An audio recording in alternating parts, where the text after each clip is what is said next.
3 men were arrested today when police officers drove by and saw them trying to steal welding material from this construction site. The officers grabbed the 2 men and arrested them, but the 3rd suspect fled on foot. He was soon captured by a responding officer.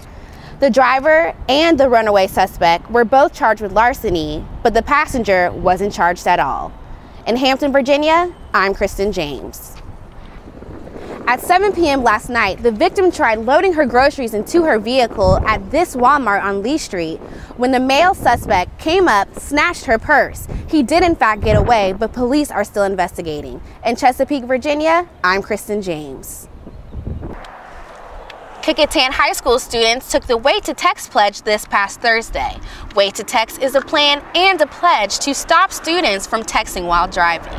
The goal is to have more than 150,000 people to stop this bad habit. I'm Kristen James for CBE News, and we are here live in Phoebus on Hope and Mellon Street, where firefighters have rushed to the scene of what appears to be a fire at a local bridal shop. I'm Kristen James for CBE News. Yes, Brian, I'm here at Wells Fargo, where police have told me there's been a robbery. The robber entered the bank demanding money and fled on foot. So far, there have been no injuries. Back to you, Brian. Old Dominion University, also known as ODU, is set to offer on-campus housing specifically for gay and lesbian students. The residence hall is called Lavender House, and according to an ODU press release, 18 students have signed up already. I'm Kristen James for CBE News.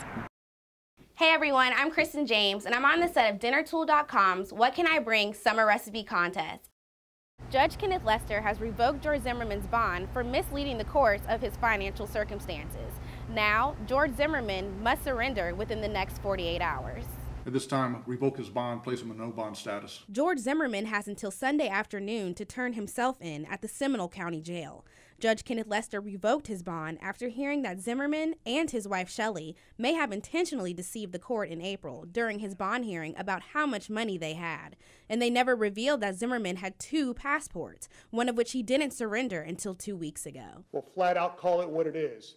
The defendant's wife lied to this court. She stated she had no money when in fact the records show that she did. Zimmerman had raised $135,000 through a PayPal account he set up online.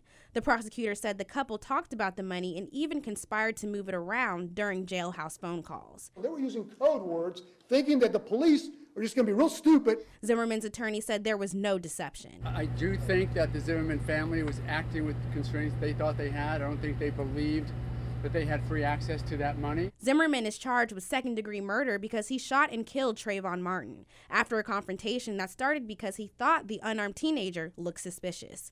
Martin's family attorney said this revelation is crucial. It's very important because his credibility is the most important thing in this entire case.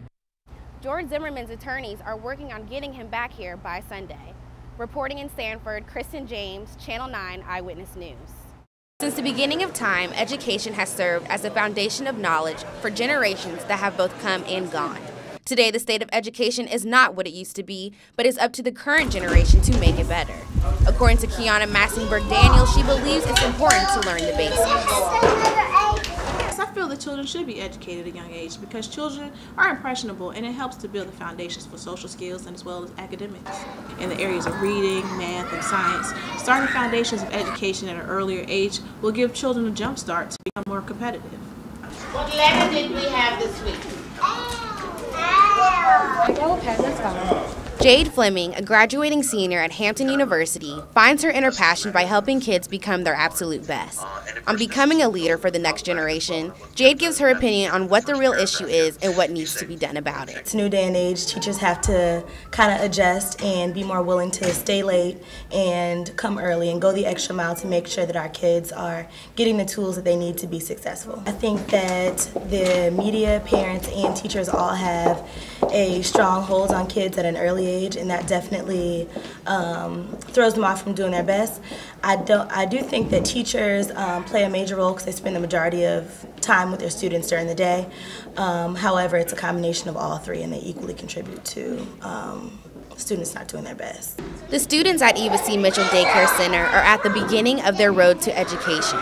Learning their ABCs and numbers at this age will stick with them for the rest of their lives. It's up to graduating seniors, tomorrow's teachers, and the child's parents to instill the importance of education for generations to come. My name is Kristen James for Jack 340.